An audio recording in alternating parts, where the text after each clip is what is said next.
Yes. Just win, baby. No one believed in them, but I've rode with them. Regardless of who was playing and who wasn't playing. Because not many cunts were playing. But it doesn't matter. Upset alert. Bang. Lock of the week. Bang. Welcome to the Back Yourself podcast, ladies and gentlemen. The week 4 NFL review. And obviously still 2 games in the books. The Miami Dolphins versus Will Levis, the high-powered offense.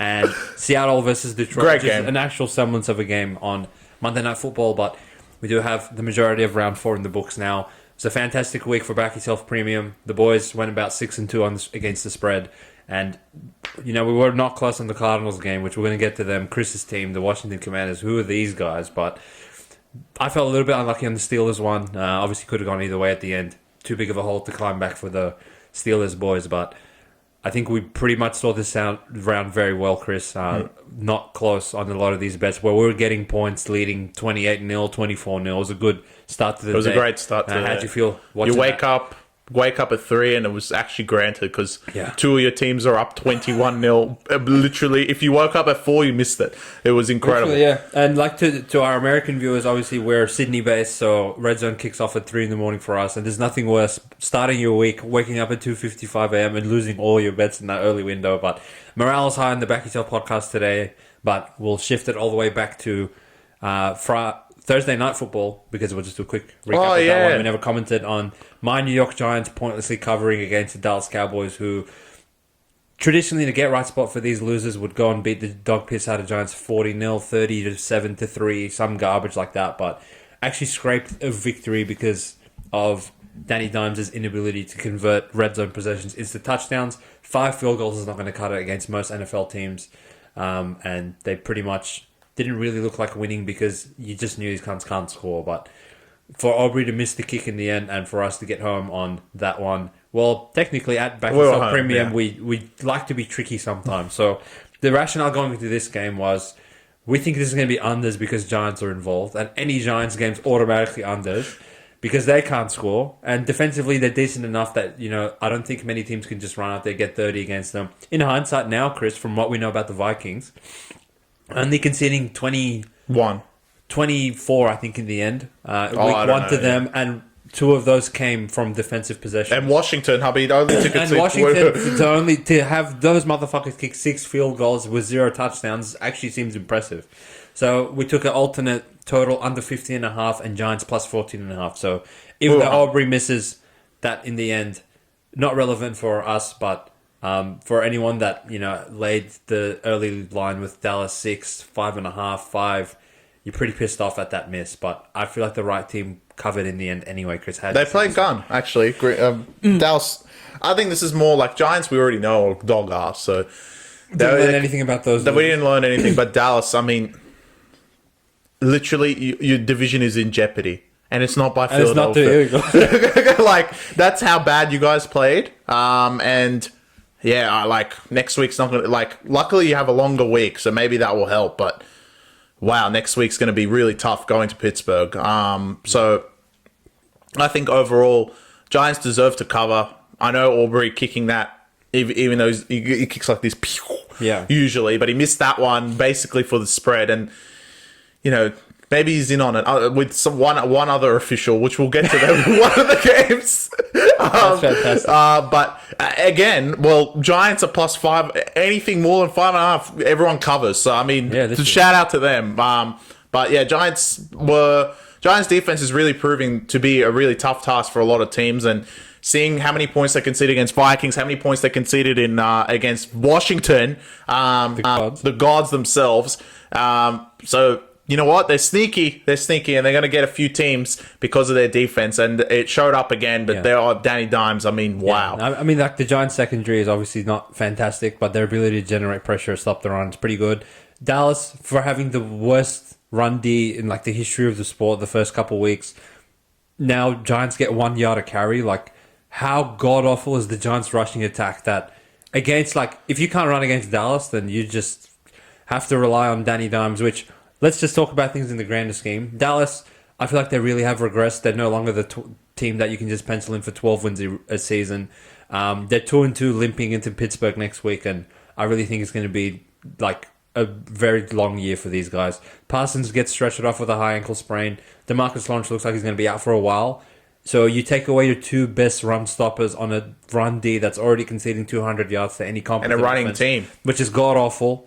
Like, and now Danny Dimes looks like he's not going to be the quarterback of this team going forward. They're going to throw in Tyrod Taylor again. So if anything, I don't know how the market will react to that, but if they're going to downgrade Giants and start giving them more points with Tyrod, I would actually be more inclined of taking these losers going forward, because we saw last year like massive spreads with Tyrod. When they went to Buffalo, they were plus 15.5, went to all these losers, and all the games they actually covered was with this guy. So, well, there's one other player which I beg they bring back. Danny DeVito. I mean, it may as well be Danny DeVito, not Tommy. But anyway, I think we've said enough about Giants. Who gives a fuck? But thank you for covering. Now, wait, is that like actually true? They're going to play him against Seattle next week? Yes. I might die of laughter. That is the case, yeah. So, Danny Dimes, you had a good run. Not really, though. Not really. Yeah, good luck to you going forward. Agreed. But a team that doesn't need luck because it's all skill. It is all elite performance on both sides of the ball. My Minnesota Vikings improved to 4-0. They are the only 4-0 team in the NFC, I believe. Yes. And we have one in the AFC, which is obviously the Patrick Mahomes-led Kansas City Chiefs. But I really like... We might get one tomorrow. I want to come on the pod and make the point that this Vikings team is absolutely legit. Don't let it fool you. This record is not a farce. The method of victory that these guys have been putting out 3 weeks in a row now, I'm excluding week one because it was Giants, but back to back to back, the 49ers, the Green Bay, and beating the shit out of Texans, the margin of victory that have been going just shows how dominant this team's been. And don't let 31-29 fool you. This was 28-0 until... they muffed the punt from Green Bay to give them a free 7 points before the half, and they're just getting takeaways at will. They're not making that many mistakes on offense. This is an offense that doesn't even have TJ Hawkinson yet. Aaron Jones is running like a madman. They're getting pressure on like every second snap with Brian Flores. They're confusing good quarterbacks that can read defenses really well. This team... I know they don't have a quarterback that anyone really believes in, and that's probably going to hold them back from people truly thinking they can actually get out of the NFC, but there's nothing that I've seen from these guys that suggests they can't even maybe get the 1 seed in the NFC or win the NFC North. I don't know why everyone rates Green Bay higher than them, but from what they've actually put on tape this season, they are the best team in the NFC North so far. Probably right there with Lions, but... People really need to start fucking waking up and putting some respect. No, they are the best team. Don't put Vikings in the Lions in the conversation. You think they're better Vikings than the are the best team. These guys are possessed. Wow, they just blow them away in the first. I mean, we've seen this consecutively that they just blow them away in the first half, and then the fuck are you supposed to do? Incredible, and it truly goes down to the offense. Sam Darnold. Wow, I mean, he's getting the ball to the players, and that is like, it's easier said than done, but. Literally, when you have receivers like Jefferson and Addison, they're just conveniently open, aren't they? Yeah. And he's getting them the ball, which is fantastic to see. And obviously, I think like all the storyline will be how great their defense is playing. And next week, Jets can't even score, so yeah, bro. They should play any better. But even against experienced quarterbacks, like you were saying, they've just managed to like scheme them out of the game. Really incredible. Green Bay were not the best. Don't let the scoreline fool you. They were actually really, really bad. And a few takeaways. You know, it's Sam Darnold at the end of the day. He can't be perfect, and he wasn't perfect, but he was when it mattered, especially at the start of the game to blow them out to 28-0. No, there's no team in the league that comes back from that. I don't think you see that too much in like a division spot where two very like good teams. I mean. People will just all of a sudden conveniently forget Green Bay, the last 2 weeks with fucking Malik Willis, have ran a very competent offense. But, you know, we sort of came on the podcast, Chris, and we said, look, is this Green Bay D, which is rated top 10 for whatever reason, actually playing top 10? Because how much can you really take out of beating Anthony Richardson and Malik Willis? Because those two cunts are just completely incompetent. And when you look back to week one, with all those Eagles turnovers, you can't still conceded over 30 to them. I thought, all right, there's no reason in my mind that they can go and stop Vikings, but I was surprised with the 0 with 40 seconds left in the first half. I know they missed a couple field goals, but they really didn't even look like getting close into the Minnesota red zone. I mean, these guys are just defending their tails off, so we'll see what happens against the Jets next week, but these cunts are possessed at the moment. I don't think anyone, including us, Chris, saw these guys starting the season off 4-0 and playing such good football where they're just blowing teams off the park. But another game that obviously will never be a blowout because these two inbreds are involved. The New Orleans Saints cover 3. Wow, what a shock. And managed to lose against the Falcons. What was the full-time score? 26-24. 24, obviously. Stupid fucking game. I really don't want to ramble on too much about this game, but this is an example. I want to talk about this from a betting perspective because these two teams, like, they just belong in their own fucking... They should have their own division. Falcons versus Saints, and then, like, that's the whole division. They play each other 8 times. No. You know what? Throw Tampa in there. Tampa, you go in there. Because every game's going to be 2.5 with these 3 idiots, regardless of where they're playing. So that's fine. And obviously they get the garbage fucking pass interference call that conveniently they didn't give to Kyle Pitts last week. And maybe, like... Chiefs had something to do with that call being given, but now they get the garbage pass interference call, and Younghoe Koo breaks the New Orleans Saints' heart from 50 yards breaks the record at the stadium. Yeah, exactly right. Mercedes-Benz. So ice in the veins for Koo in that one, and yeah, really could have gone either way this game. I feel like the pass interference was a little bit of a harsh call in that sort of situation. I would like to let the players decide the outcome. It wasn't egregious to the point where the receiver didn't have a play on the ball, but.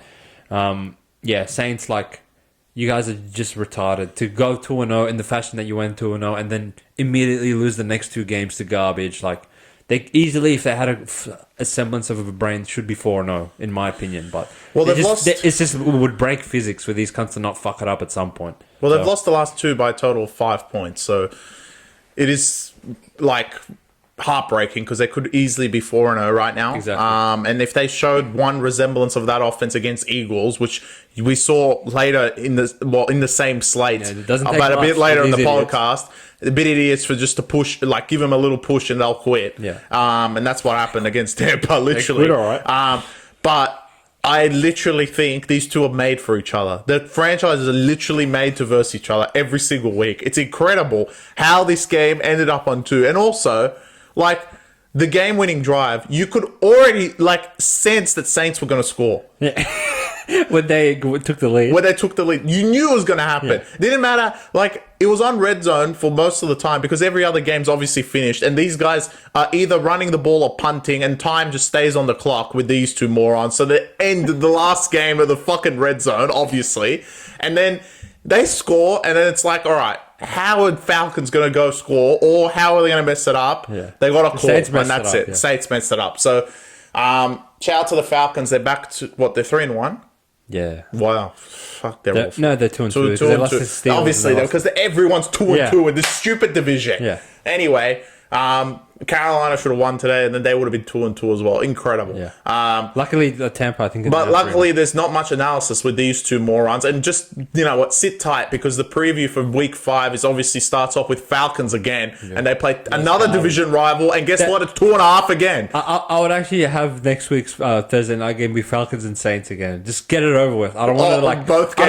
I don't want to get this to week 12 and watch these two idiots again. I do. It was comical. Yeah, but anyway, again, going back to from a betting perspective, these are the sort of games that get me rock hard, because this opened at -1. We came on and said, why the fuck's this -1? This should be like 3 or something.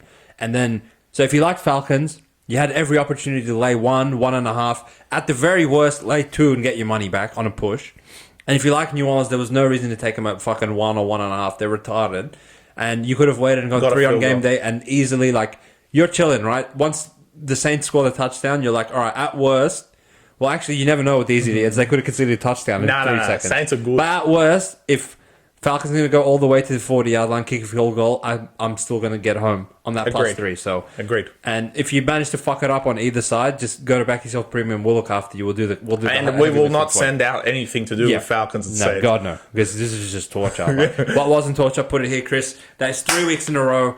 This probably wasn't your biggest price, whatever, but still hits all the same, and it probably hit in the most convincing fashion of any team of this red zone outside of maybe Vikings. But even like the Vikings game, Green Bay sort of made the scoreline respectable at the end of the game. I mean, this Eagles team, like, I truly will keep me up at night for the next couple of weeks of how these motherfuckers went there without Devontae and AJ and still closer favorites on the road. Like, what the fuck are people saying in this Eagles team to give them favoritism in Tampa Bay? Yeah, it was a misprice completely. There was like on the day before or the night before for us. It was still +2. I couldn't believe my eyes with everyone getting points against these losers. Yeah, but they just went out there and smoked them. Baker back to his best. Like we said after they lost to Denver, which. Conveniently, Tampa's really taken care of me, haven't they? 4-0 on the 4-0 on Tampa games, because I know when they're going to quit and I know when they're going to win. So, a bit of a highlight. Which one I'm going to pick for Week 5? I'm thinking the first one. Yeah. But we will see. But Baker was fantastic. You know, even with the banged up injuries, Mike Evans still ended up playing, and I think he had the most receiving yards out of any player, which was fantastic. That little running back, Irving. I mean, wow, he was possessed. Unstoppable. But the main part of the story was, why did Eagles go there and quit? And truly, we don't know. Again, it's a bit of a weird scenario. It's like their annual trip to Tampa is like, we'll just quit and fuck it, and who cares? So they're 2-2, but they have no. They could have easily been 3-1, and to be 2-2 in the situation that they are. Okay, if they were 3-0 and they went and lost to Tampa, no one would care. But the fact they lost that stupid Atlanta game makes them 2-2, and now you got actual competition. I said it last week, but now you got real competition. Now the lights are really showing on one particular team, and it's not Dallas, which is hilarious to think that it's not actually them. But yeah, Eagles just went there and quit. Tampa were great. Like, there was nothing to go against Tampa. They were fantastic, but the Eagles, you cannot be down 24-0. It should have been 28-0. I don't know how he didn't catch it in the end zone. He really but anyway, 24-0, like, just like that. And again, like we were saying, if you woke up in Sydney, woke up at 4 a.m. instead of 3 a.m., you wouldn't have seen Green Bay up 20-0. Oh, the Vikings up 21-0, and these guys up 21-0 in 2 seconds. Absolute blitz again from Tampa. And what did you mention before? 22 first downs to 0 at one point? Wow. Halfway through the second quarter of this game, Tampa Bay 22 first downs, Philadelphia 0. So your offense comes out completely asleep. 3 and out, 3 possessions in a row. Defensively, you come out and concede touchdown. Should have been a 4th touchdown. There was no fucking corner. There was no one there. 20 meters of this guy, and he just dropped the ball, which was unfortunate for the rookie. But you said they easily could be 3-1, Chris, and that is true, because if you look at the Eagles game so far, could have won or lost, the Green Bay won. Could have won or lost, the Falcons won. Probably should have lost the Saints one if those cunts weren't retarded. So, if anything, 2-2 is probably an accurate description of where they should be. But again, I'm not saying like they're god awful for going without Devontae and AJ Brown, because like that is a huge part of their offense, right? And I don't think Hurts has shown to be the sort of quarterback that can go minus a lot of his star wideouts and actually do anything, because he's retarded as well. And he's had like some really bad turnover problems. And obviously you incorporate Nick Sirianni calling plays as well. It's just a fucking disaster. But to go there and just roll over to them again, knowing after what happened in the playoffs of last season, it actually looked like a copy-paste of the same game. So on the other side of the ledger, Tampa Bay, like... What was this last week? First of all, thank God it wasn't there last week, because your upset alert in Denver actually looks even like a better win right now. Because if you look at Tampa's resume, you know, that 20-point blowout win to Commanders looks a little more impressive than it did in week 1, right? And they go to Detroit and win outright.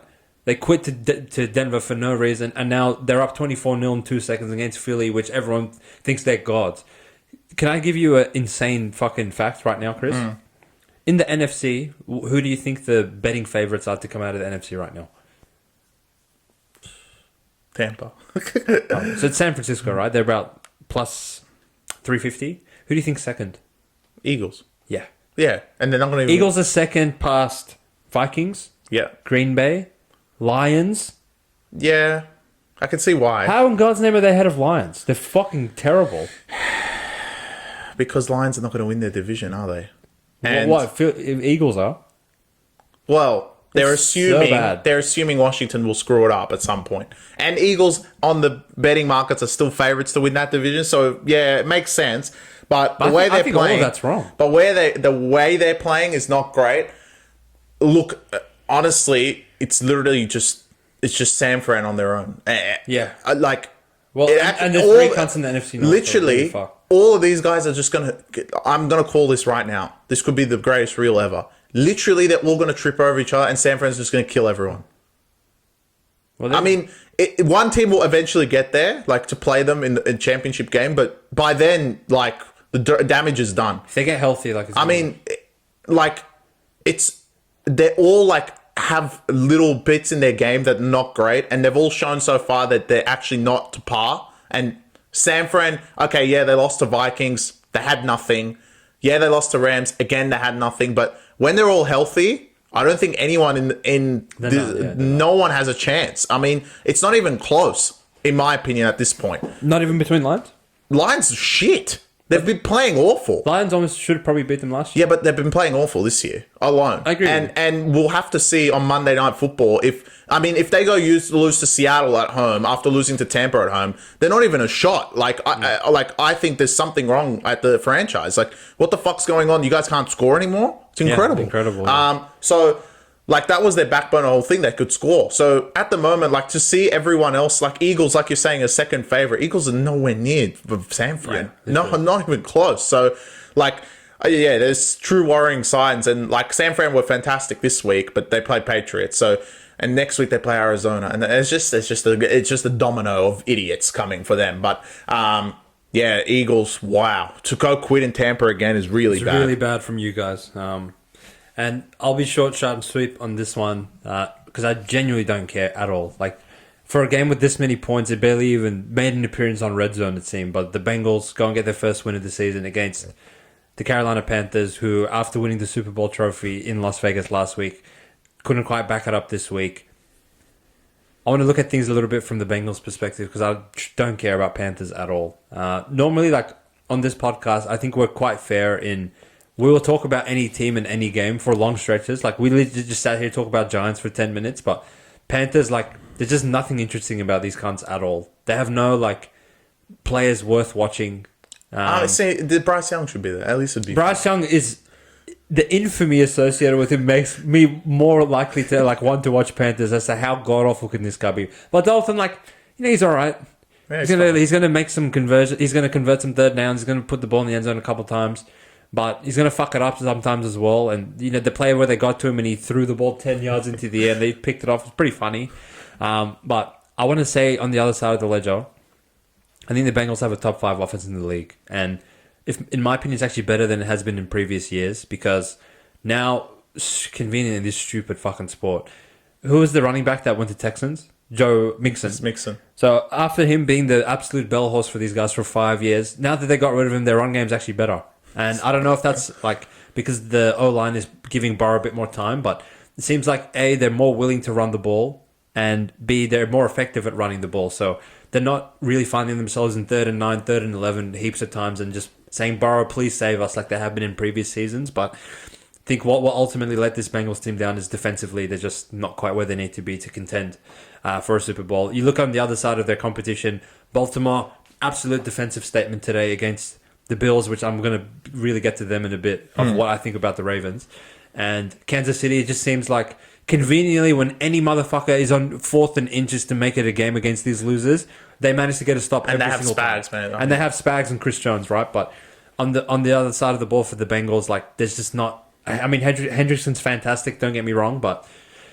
The defense is just not up to par. I mean, I agree. But it's a shame. Can they fire up in one game scenarios? They can. Yes. Let's see next week's speak. Yeah. Next week's huge. They'll have to win like a shootout sort of situation, right? And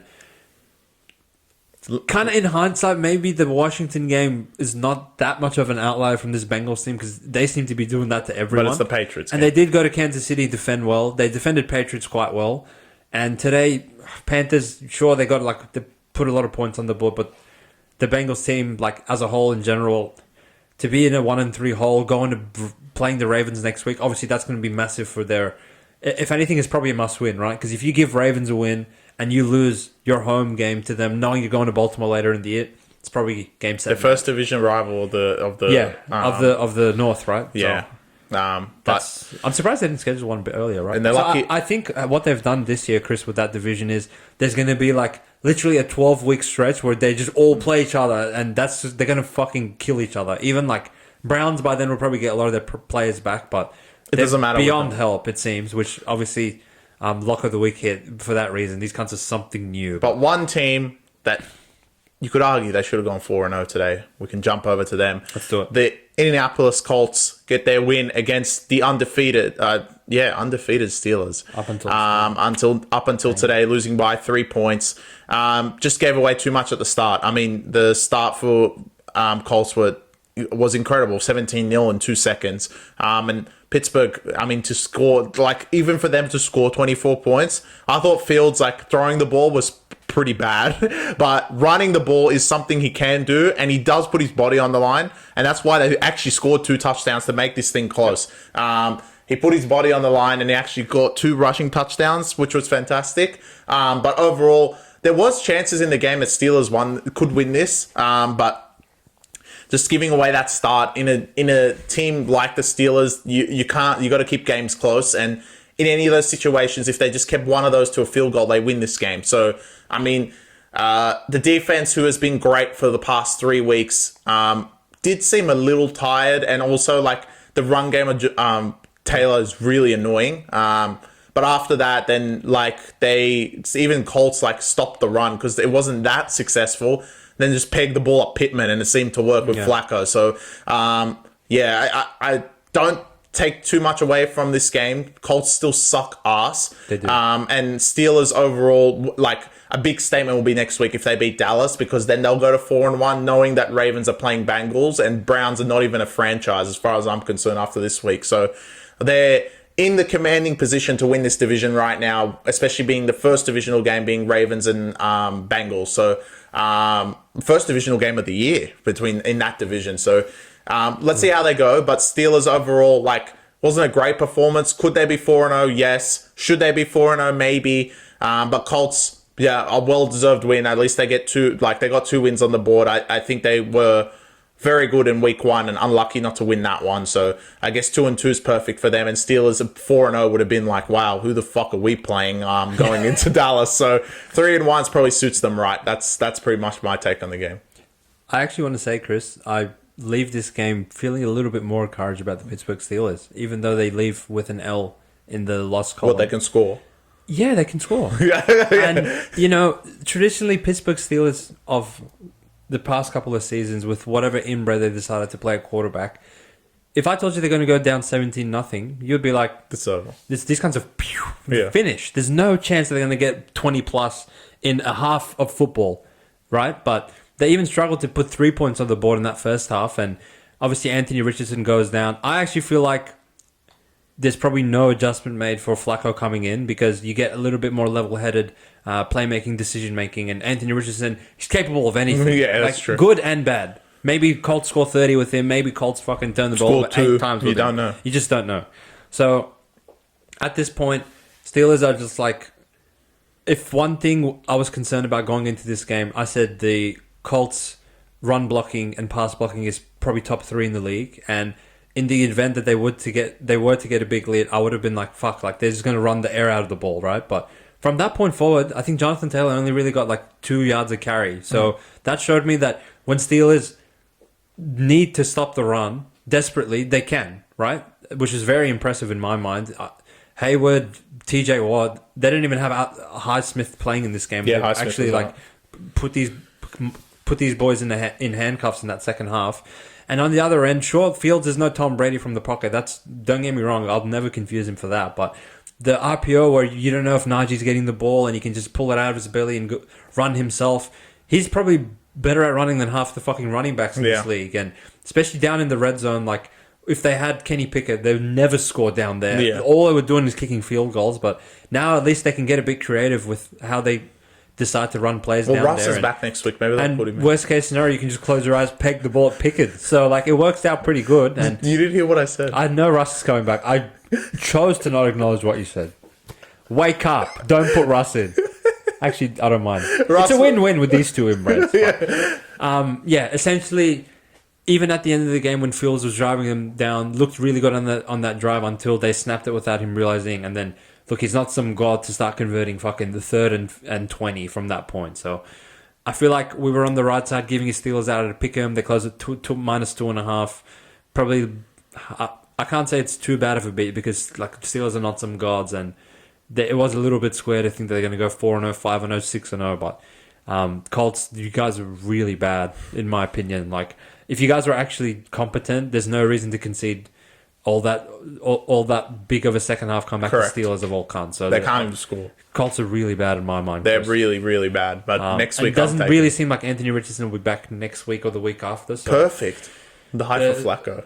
Yeah, Fluco is going to be playing quarterback in Jacksonville next week. That's which fantastic. is a perfect segue into the other two inbreds in this division. My Houston Texans. Why are you claiming them? Which I had in the AFC Championship game of this season. Wow, really, they're bad. Can I go back 4 weeks and get them out of there? Because the way these guys have been playing, are they the only team that haven't covered a spread in this season? I mean, wow. Like, they covered today.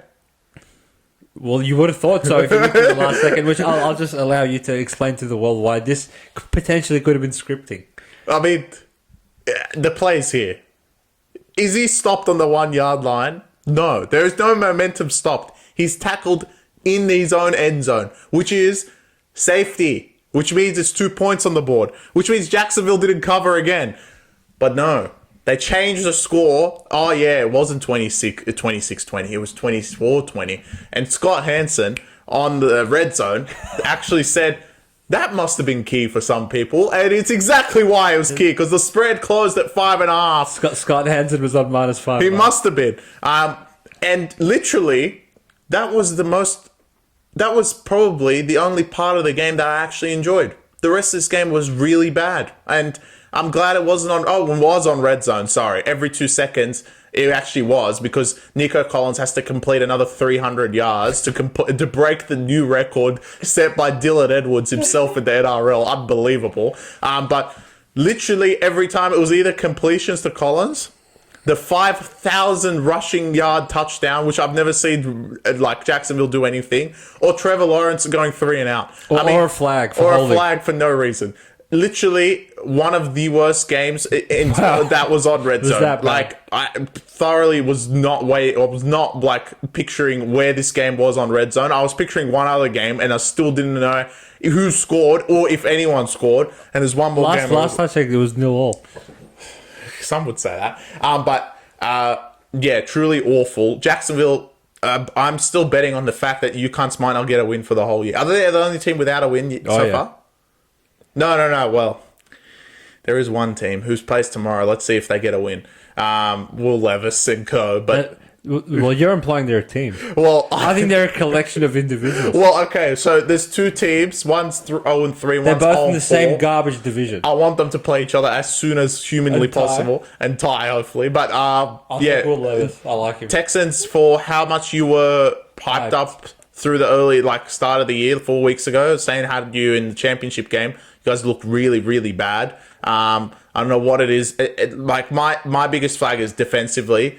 It seemed like you could dial it up when it actually mattered, and you seemed to dial it up, but it was Trevor. And Trevor, what we've seen the past 3 weeks, is god awful. So against someone decent, I don't know if you guys can do that. You did edge out Colts as well, but that Vikings game was really big alarm signs, in my mind, to get absolutely pumped. And let's see what you guys do going forward. The biggest tell will be next week, because you play a very competent quarterback, which is in the Buffalo Bills. Morning. So it wasn't. I mean, he played Ravens. But at the moment, Texans didn't look great. You couldn't say they played a competent quarterback this morning, because Trevor's really bad. And you'll anyone on NFL Twitter, TikTok, whatever the fuck you consume NFL content on, you'll see some of these overthrows by Trevor, wide open receivers 40 yards down the field. He's just not hitting them.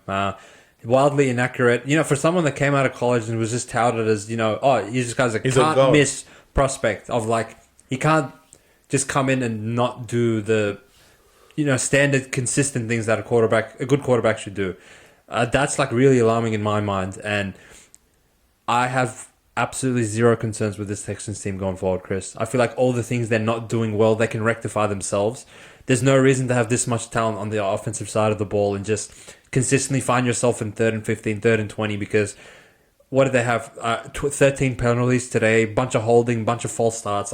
That's just poor coaching, and I feel like that will even itself out. We've seen what CJ Stroud has been able to do in this league for about 20 games now, and as soon as Jacksonville went for it on 4th and 2 or whatever the fuck it was. They're up 3 at this point. They go for it on 4th and 2.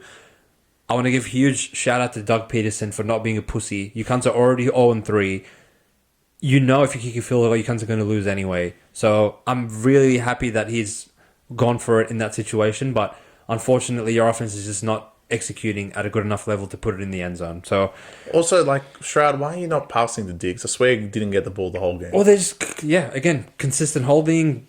The Jacksonville, like, they play a lot of man. So there is another receiver outside Nico Collins. You do know that, right? Well, I don't think he's been made aware of this, sir. But, yeah, they played a bunch of man. They can get to the quarterback well. You were sort of behind the chains the whole game. Never really got anything, but you still pulled out a win. And that's key. After you got absolutely bent over by Minnesota last week. It could be the worst thing. You don't know. And you also pulled out a win in week 1 when you probably didn't deserve it. And you were awful against the Bears as well. And Caleb Williams gave you a win. So what are they 3-1 at this stage? 0-4 against the spread. So obviously they have become a little too public, a little too early from their offseason acquisitions. But in my mind, it can be rectified. And sneak peek for next week, I'll have a little bit of confidence in these guys to get it together and fucking wake up to themselves.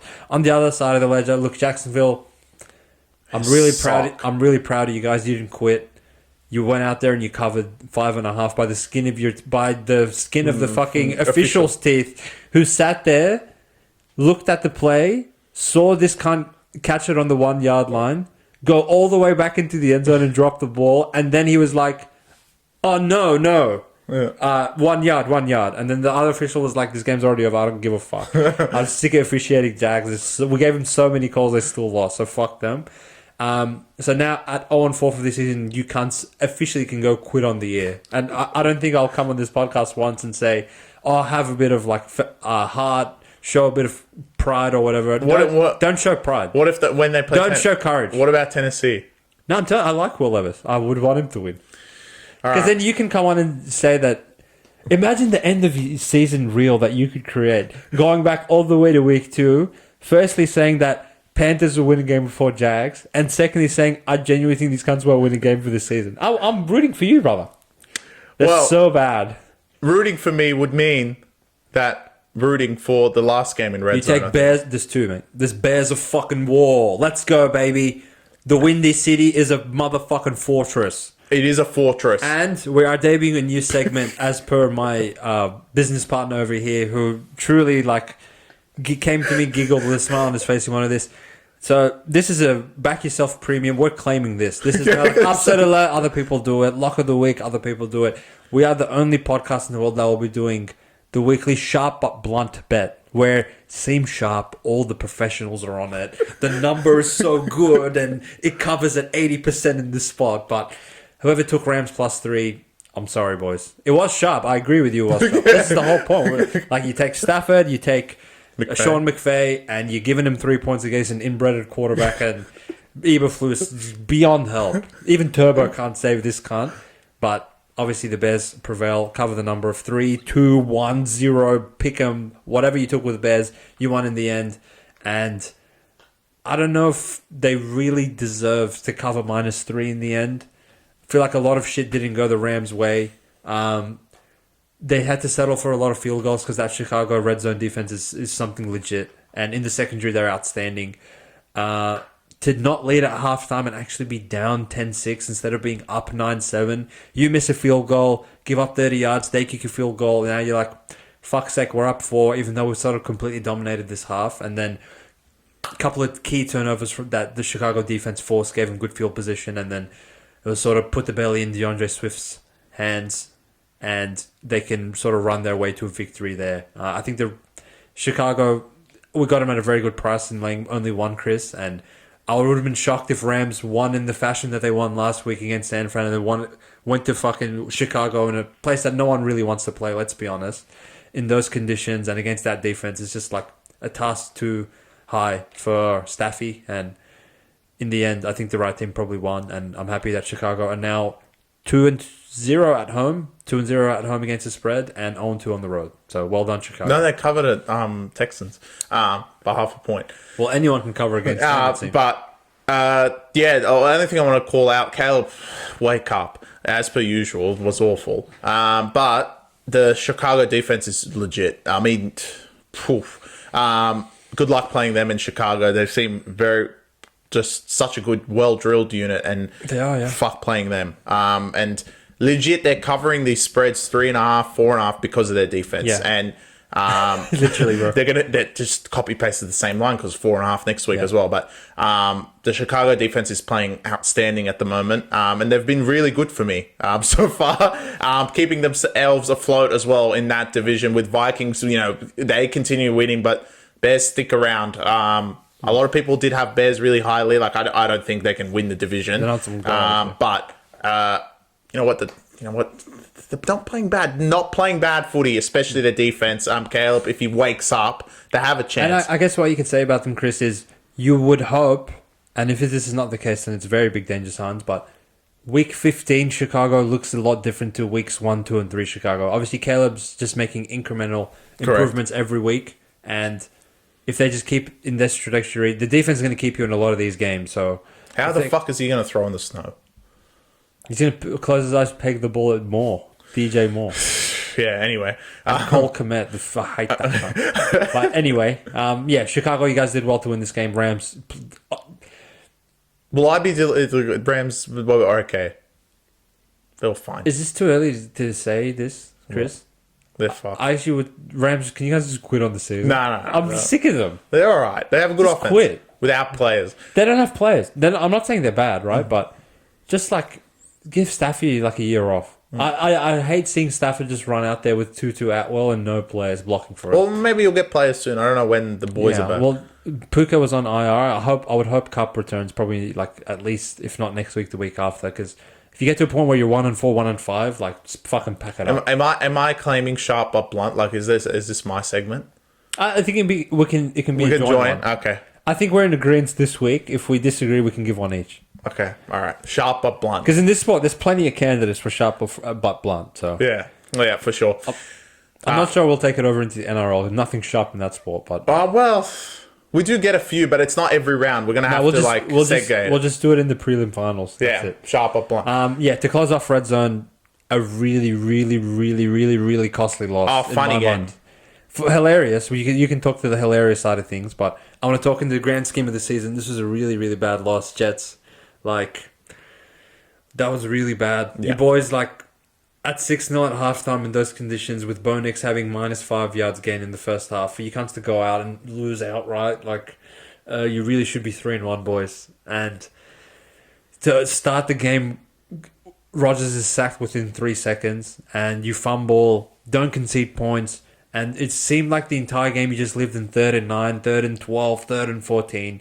I didn't see Breece Hall really do anything in the run game, which was kind of being successful for you guys in the previous 2 weeks. And shout out to the Denver Broncos. I really don't think anyone saw this one coming, that they would go and win outright. Sure, they could cover 7 or 8 in that weather, but even that was just like not a guarantee in my mind. There was no reason. Not at halftime. Not at halftime, right? They couldn't score. If you told me that Broncos won't score a point at halftime, I'd be like, yeah, I don't know. I would take over 0.5 points with these losers, but for Jets to fuck that up, like, that's going to really bite them in the ass come the end of the season. They're going to have to win a stupid game, which conveniently they play the 4-0 Vikings. And they're going to have to win one of these games that they don't usually tout out to win. The good thing is, I don't know who the fuck made Buffalo's draw, but anyway, they seem to go to Ravens and then go to Texans, which is awful. The same draw's coming for the Jets. I know. So that's why I'm saying. But wow, getting really like bad. some of the shitter teams at the start of the year when you're sorting things out might be better for the Jets. I don't know how. The offense actually looked fantastic last week, so I don't know what happened.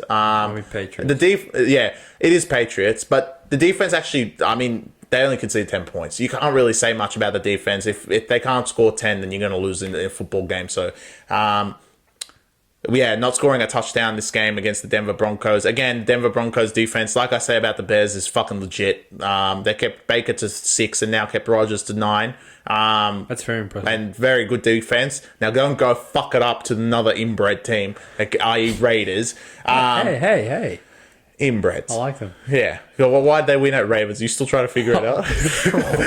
Yeah, exactly. But you know what? I'm actually sorry to cut you off, but Like I said last week, I gave up trying to figure out Raiders a long time ago. Because you will go mentally insane with these guys.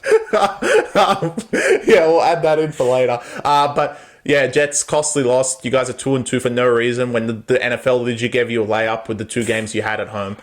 So you're going to have to win one stupid game, which it's in you guys. Like the defense is playing much better.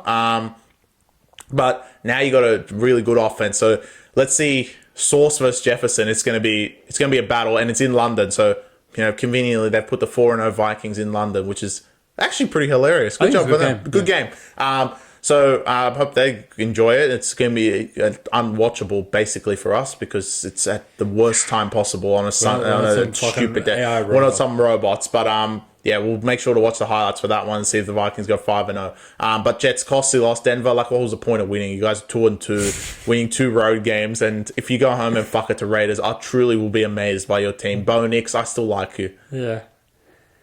There just doesn't seem to be much of anything going between the head coach and the quarterback of this Jets team. Like Salah and Rodgers, as soon as they're faced with any adversity, just not on the same page. And I actually think, Chris, I still think Jets, if they are to do anything, if they really hit their stride, I preseason saw them going maybe 12-5 or something, but I'm actually starting to lean a bit more to it. These guys are going to miss the playoffs, aren't they?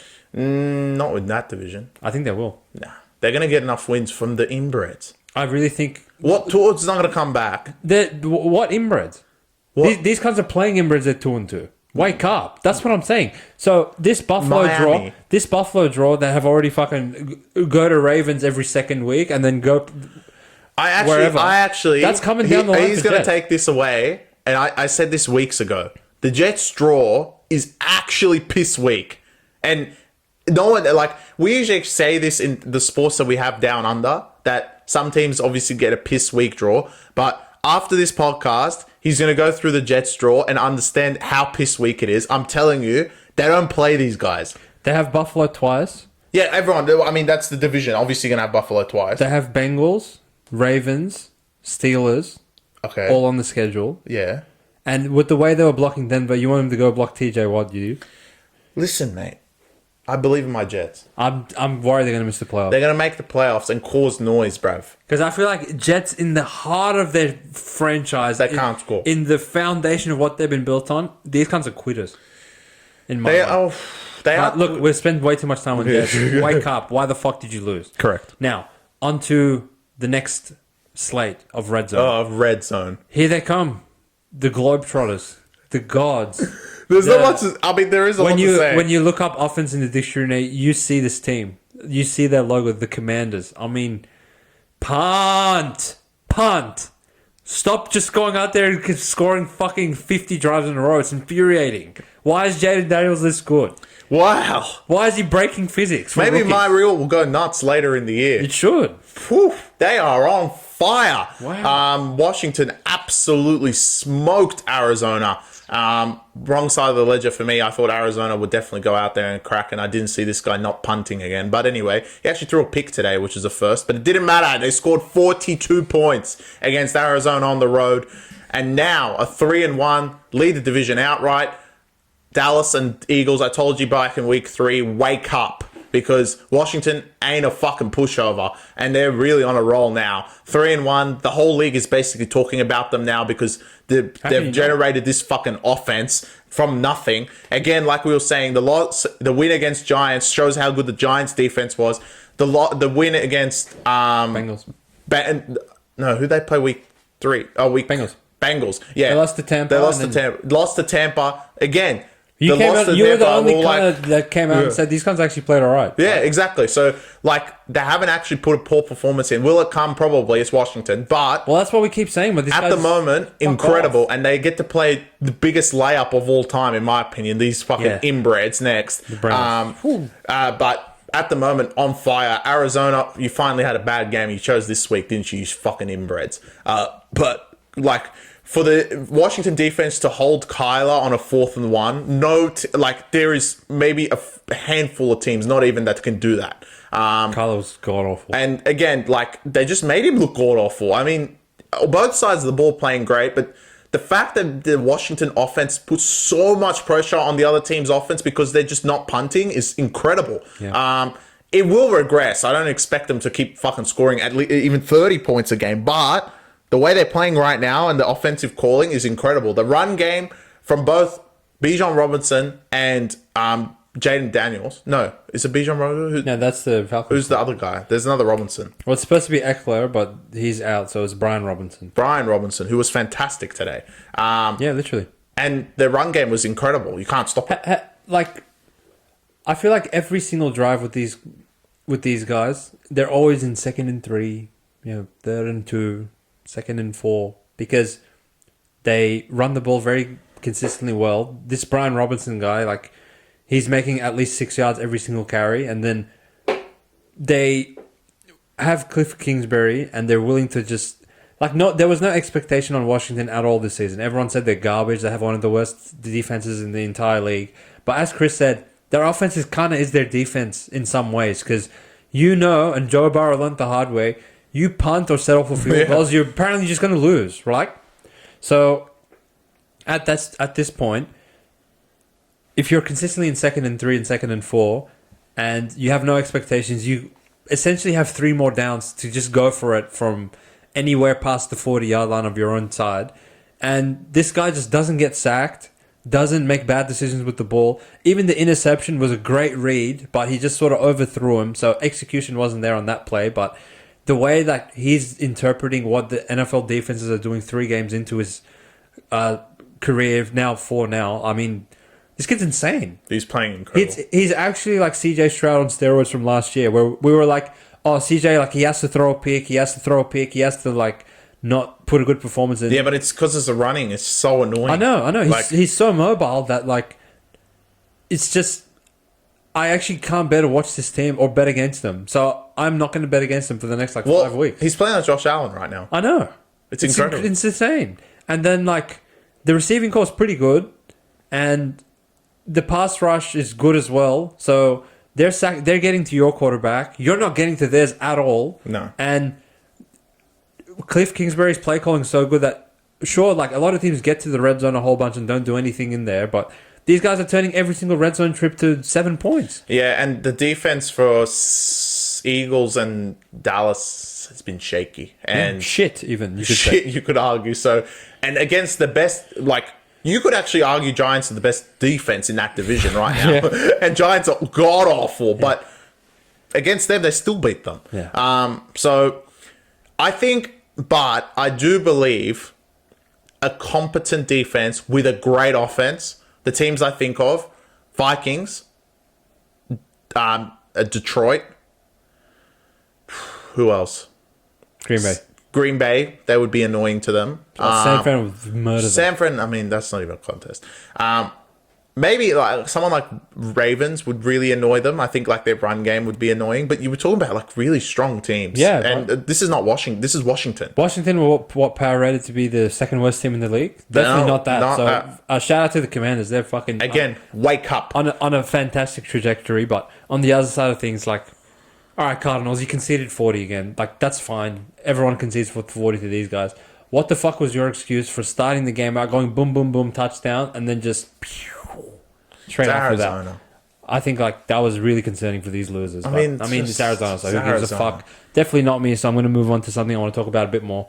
Chris, I know you were busy. You didn't really have too much of an eye on this game, but you may as well have had Trevor Lawrence at quarterback, in my opinion. This Chargers, like Herbert, Lawrence, Herbert. They're both the same. I said it years ago. You're right, yeah. They're the same. Like, Herbert just is not as shit as Lawrence, but he just hangs around long enough in the game to give himself a chance just to fuck it up when you most expect a play out of him. And it's not that he fumbles. It's not that he throws an interception. He just doesn't make the play. And I know he's out there on one leg, and I do somewhat feel bad for roasting a player that's out there, because he could have very easily been like, fuck this, run out Heineke, and I will just rest my ankle going into the bye, and we will figure it out. We'll be, 2-2, and we'll come back in week 6 with all our players back. No Alt, no Derwin James, no Joey Bosa, Herbert on one leg, and they're up 10-0 against the Kansas City Chiefs and failed to cover Well, they push on the +7 that we sent out. So it's unfortunate. I think that definitely should have been a winner. If you took the earlier lines at 7.5, 8.5, shout out to you guys. It was a good bet, good number. But even on the 7 flat, there was no reason for Chiefs to go and push on that. Like, Chiefs were awful again, and they're 4-0. No one's going to talk about it. No one's going to say anything about them, but they've been actually atrocious in a lot of these like big parts of these games. But again, shout out to Spags, shout out to Andy Reid and Mahomes. When they need to play on offense, they always get it. When they need to play on defense, they always get it, because 4th and inches seems like 4th and 10 against these guys. I swear, like they just penetrate through the middle of the defensive line, and Herbert / Kirk / any other inbred they play just start fucking shaking and then fuck it up. So, I mean, Rashid Rice going down with the torn ACL is like really bad for these guys going forward, because now they just have that first round draft pick from this season. What a touchdown! It's a crazy touchdown. It looked like Tyreek Hill from back in the day, and a 50-year-old Kelsey that can't run anymore, and really like nothing else on offense. So situationally, they're going to be better than every other team because of their coaching and personnel, but as far as like for 4 quarters, I really don't see them as like a scary out anymore. They've won the division already. All these inbreds are 2-2. So I mean, they're 4-0. Yeah, it's over. It's done. So I mean, free win. Chargers, you guys suck. Just fuck off. Herbert and Trevor equal each other. Equal sign. Herbert, Trevor. They're the same player. Both touted to be fantastic, and not really delivering in the NFL. When fucking, I would take Jayden Daniels 3 games in right now. Yeah, fair enough, bro. He's gonna run. Yeah, literally. Chargers, like, I actually think their ceiling's pretty high when everyone comes back, because they really like play their tails off today, but they walk away with an L, so it doesn't really do much for them. Another team that walks away with an L, the Cleveland Browns. They're going to be... Wow, they're so bad. You guys can be getting used to walking away from games with L's, because you guys are really bad. Like, just really, really bad. To go, like, your first possession of the game is a 10-minute drive where you punch it in the end zone, go up 7-0. Raiders go 3-0 immediately, and you guys go and get a field goal, it's 10-0. And you allow yourself to get to a point where you're 20-10 to Raiders, for God's sake. With no Max Crosby, no Devontae Adams... I don't even know who you motherfuckers lost to. Jacoby Myers barely even got the ball. You legit quit to Bowers, and I can't even name you any of the Raiders defensive players that you guys quit to, but you pulled it off. I know you're down 20 offensive linemen. I know Myles Garrett needs surgery on both of his feet. I know Nick Chubb is coming back in a couple of weeks' time, and I'm sure you'll get better at some point in the season. But like, as far as right now goes... If you weren't in a league that had Jags in it, I would say you're the worst team in the NFL. And I genuinely believe in Tennessee. That. I genuinely believe that, Chris. Oh, you think they're worse than Tennessee? I swear to God, they'll lose to Tennessee. Wow. Because to just like have that many good defensive players on the defensive side of the ball, and just consistently, I was like, where are the Browns players? Like, why is Bowers open again? That really made no sense to me. So Raiders, obviously I sent you guys as lock of the week. With players. I sent you out of Pick'em at the point of time where we thought Crosby and Devontae were both playing. They went to -2.5 a few days after I sent it out. They closed at +3. So collectively, Devontae and Max Crosby are worth 5.5 points, apparently in the point spread, which you could probably have that debate, right? They're both like two of the best at their position, particularly Crosby as of late. He's one of the best in the league. But I actually think that just makes the bet I sent out so much better, that I sent them out to pick them with these two, and neither of them played, and these cunts still won. So Browns, like, rest of these professional bettors, whoever the fuck we're talking about, you cunts really need to fucking wake up and accept what you're seeing. How is this 3.5 next week at the high-powered offense at Commanders? Tell me. These cunts can't score. Fuck me, Browns. Well, they have the most... Is the offense tired? Can Myles Garrett kill him? I don't think Myles Garrett wants to play anymore. To be honest, he wants to play quarterback. I don't blame him. He wants to play quarterback. They need a new quarterback. There was one more game in the slate. You have no words for Raiders or Browns. You just don't care. I mean, they're both inbreds. Well, this was the whole slate, so we could go to Monday Night Football. No. There wasn't. There's 2 more games. No. We're not talking about fucking San Francisco. I'm There's good. one more game. I'm good. What? I was going to end it there by 2 seconds. Who cares? All right, I'll talk about Raiders. I'll give my arm up for this I guy. truly think you're the weirdest team in the competition to go to Baltimore and win, which after today makes it even more weird because Baltimore beat the brakes off Buffalo in prime time. So there was no reason for you guys to go there and win. Anyway, Browns are really bad. And I still don't think the bookies have caught up to how awful this team is because they beat Jags. I mean, literally, that's what we're debating here. And Jags are, something new in the NFL. I still think they will not win a game all year. Truly. If they do not beat Colts next week, they're not going to win a game. Yeah. They're already favorites because Colts are god-awful as well. But I truly think they will lose that and just quit. 0-5, that's it. So, literally, that's what you're basing it off. And to be minus 2.5 without Crosby and Devontae Adams, first of all, you look at that and be like, Raiders suck. What the fuck's this? But then you realize it's Browns. Yeah, they're so bad. And they're just god-awful. So maybe it did catch up with them. But then next week, it doesn't make sense how they're only 3 on the road to the best offense in the NFL, apparently, the way that Washington's playing. So who gives a fuck? Raiders, good job, guys. Your lock of the week, mate. Thank you, Jim. Smashed it. Appreciate it. All right. On to the game that we're going to talk about 3 seconds. Patriots, why'd you even go to the stadium? Yeah. San Francisco, Kittle was back, which was fantastic. I don't even know who else played because it didn't matter. Purdy had a good, decent game. This was the least interesting game of the day. This was like, they're going to cover 10, they're going to cover 11, they're going to cover 12. It doesn't really matter because it's Patriots. And as we've seen, Patriots outside of their 2-game spell at the start of the season are god-awful. And they continue to get pumped every single game, and that hopefully continues next week with Dolphins beating the brakes off them back in New England. San Francisco, you guys were a little bit better, but you're going to...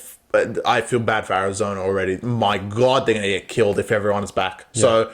So, San Fran, like I said, you guys are just favorites to win the conference, in my opinion. It's not even... win the championship. Yeah. It's not even close. Yeah. You guys are just so much better than everyone else who gives a fuck onto Sunday night football. Yes. Your team, you've claimed them now.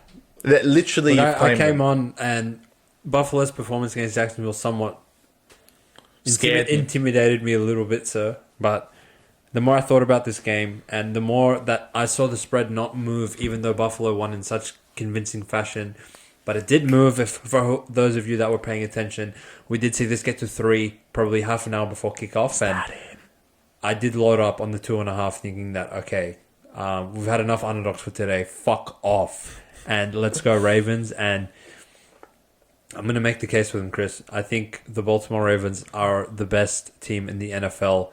I know they lost to Raiders. I know they were a likely toe away from potentially beating the Kansas City Chiefs. I'm not talking about what they've done so far. I'm talking about where they can get to. This offense is much better than last year's one. Obviously, having Derrick Henry, you saw in the first play of this game where he took it 90 yards into the Buffalo end zone, that they're explosive in the run game. Justice Hill is just as explosive as Derrick Henry is in different ways. Lamar looks like he's got the ball on a string at the moment and he's making good decisions. He's running when he needs to, and he's never really even putting himself out of second gear against half of these losers that he's playing. And defensively, number 1 against the run so far this season, which you saw Buffalo and how well their offensive line had been playing this season. Could not really muster much up with James Cook of War on the ground at all. And they were actually graded the worst against the pass in the entire league up until this point, but the secondary did step up. Marlon Humphrey woke up to himself. Kyle Hamilton played fantastic. And I actually think top to bottom, both sides of the ball, the Baltimore Ravens are the best team in the NFL. And if it does come down, push to shove, I'm on record that when Baltimore go to Kansas City to play them in the AFC Championship game, I will be putting a stupid amount of money on the Ravens to beat them. I believe in them. Let's go, Lamar Jackson. Don't fuck it up this year, mate. Let's Oj. I disagree. Who do you think is the best team? Simply because until they are beaten, they are the best team. Fuck no. I hate these cunts. I know you hate them, but they're 4-0. And until you call pass interference against them, they are the champions. They are the best team in the NFL, regardless. And there's other teams that are 4-0, Vikings. There's other teams that do get pass interference called against them. Fascinating. But They are 4-0, and they've played 3. This week didn't count because it's Chargers. They've played 3 very competent sides and beaten them all. Yes, they got lucky. Yes, they got a PI call for no reason. I get it. But until they are beaten, they are still the best team in the NFL. And when it matters most, and this is like one of my, key takeaways of most sports. So if you guys do watch this multiple sports of mine on our podcast, mainly NRL and maybe NBA coming up, is that... And Test cricket. And Test cricket. I thoroughly enjoy teams that when it matters most, they can step it up. And when it matters most for KC is when they're at their best. And Baltimore, when it matters most, haven't been their best so far. And it showed in week 1. You could argue, yeah, it was a toll away, but they weren't they really didn't deserve to even be close in that game. KC just playing like idiots 90% of the time. And overall, you've seen in championship games what Lamar's done. I do think that they were very impressive today, and they have been, outside of the Raiders game for no reason. They've been decent, especially the last 2 weeks. Like, beating the shit out of Dallas and Buffalo isn't easy. But until KC is beaten, I will not take KC off that title. Maybe in the regular season, they're going to lose in the regular season sooner rather than later. They have a trip to San Francisco. And Raiders are coming to town. And Raiders are coming to town. But until they're beaten, I'm not going to go shy away from them. And them starting 4-0 basically means you're playing this at Arrowhead, and you're not playing Burrow at Arrow. It's not Burrowhead because it's not going to likely be Bengals. So it's always shaky going there, especially at that time of the year as well. It's never great, even though Baltimore's probably the best fit for that. But at the moment, it is still Kansas City in my eyes. They're 4-0 for a reason. They've played 3 really competent teams and beaten them all. When it matters most, KC get the job done. So I'm going with them, but I can definitely see the claims for Ravens. They played fantastic this week. Buffalo, you were due a week to play shit, and you did play pretty awful to have that great of a run game. I know they played the number 1 rushing defense, but you couldn't actually do anything. Nothing, which is a little bit of a concern, but next week is a good way to bounce back playing Texans, who are also part of this chase to beat KC, basically. So see how good they are after Texans not being great the last couple of weeks. So they both have something to prove, but Ravens were fantastic today. Nothing to credit from them, but I still think KC are the best team in the NFL right now. I respect your opinion, sir. I hope you're wrong. I'm so sick of seeing these pricks just win every game. Peg the ball at Worthy. Peg the ball at Worthy. On the other side of things, the Buffalo Bills, you have been so impressive so far up until this point, but I want to say you were slightly exposed. Yeah. This much. Yeah, they did have a few players out. Who? On defense. Who? I don't know. They have when they had Pro Bowl players, it didn't fucking help anyway, so they might as well not have them. Exactly. That's what I'm saying. So I'm actually glad you brought that up, Chris, because this is the point I want to make with the Bills, that they're just lacking that top end talent to compete in these big games down the stretch of the season. When they get into December, January, they won't be there in February because they're not getting out of the AFC, but this is the sort of game where you miss Stephon Diggs, you miss Gabe Davis, you miss these sort of players, right? Because you can only hand it off to James Cook and peg the ball at Kincaid so many times that, better teams with a better pass rush that, all right, if you just drop Josh Allen back 40 times a game and 25 of those times he gives it to James Cook and he's getting 6 yards of carry every single time, that's a completely different situation to being in 3rd and 9, 3rd and 10, and having to complete passes to these sort of players. And it's on those downs where you get the premium of a Stephon Diggs or a Gabe Davis over someone like Kincaid or fucking... what's that other annoying guy that... He actually had his first incompleted pass to this player for like the last 24 attempts. His name's not coming to me for some reason. It's that annoying guy that keeps scoring touchdowns. But yeah, like 21-3, just like this. If they have to go to Baltimore again, come the playoffs, I respect Josh Allen. I think he's a great player. He's probably even better than Lamar, in my opinion, in a vacuum. But I don't think he has enough around him to actually go and win these big games in once the playoffs come around. So Buffalo, they will win a lot of games. They probably will win the division, especially the Jets, the inbreds, throwing away a win today. They could have both been 3-1 after all that, but I don't really see them as a true AFC threat for that reason. So well, do you agree or do you disagree with me? 2 teams, mate. And the 1 wild card. Texans of War and Bengals of War. No, Jets of War. Well, I feel like the AFC always has like some inbred.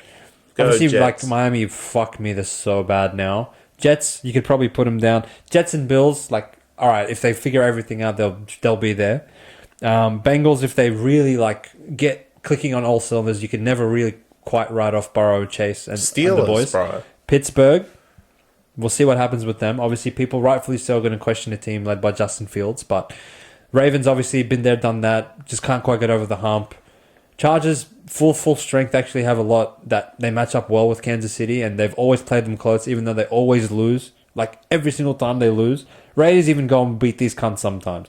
Last year, Raiders went there on Christmas Day, beat the shit out of them, and Broncos beat them twice? No, once. They beat them in Denver, right? Yeah. And I don't think Chargers have beat them in like 4 years. It's Chargers. So it's infuriating, but if you were fully healthy today, I think it would bridge the gap between you guys a little bit, right? So that's probably like 6, 7... Oh, and obviously Texans, if they figure everything out as well. You can't just like scoff at them. Oh, you can. I feel like there's a few more options in the AFC, Chris, but on the NFC side of things, it's one. The more I think about it, like, who in God's name is going to go to San Francisco get a win? Like, fuck that. Like, if Darnold has to go and play that defense, it's one thing, like, playing regular season and all that stuff, but those are sort of situations wow. Yeah, fuck me. So, yeah. Tomorrow night, we'll do a little quick review of these games come the preview of next week, if they're even worth reviewing. I think Lions, you can't... If you lose, like, I'll be shocked. Seattle, you're not going 4-0, you're not some gods, and I'll be riding with my Miami Dolphins with no players. Snoop Huntley will be playing quarterback, Chris. I'm excited for that. We do have to have 3 teams 4-0. Yeah. I hope we get another team 0-4. Fuck you, Will Levis. Don't stitch me up again in a different way this week. Sayonara, boys. Good week. Try and get profitable next week, and we'll chat to you guys come the preview. Let's go. Peace.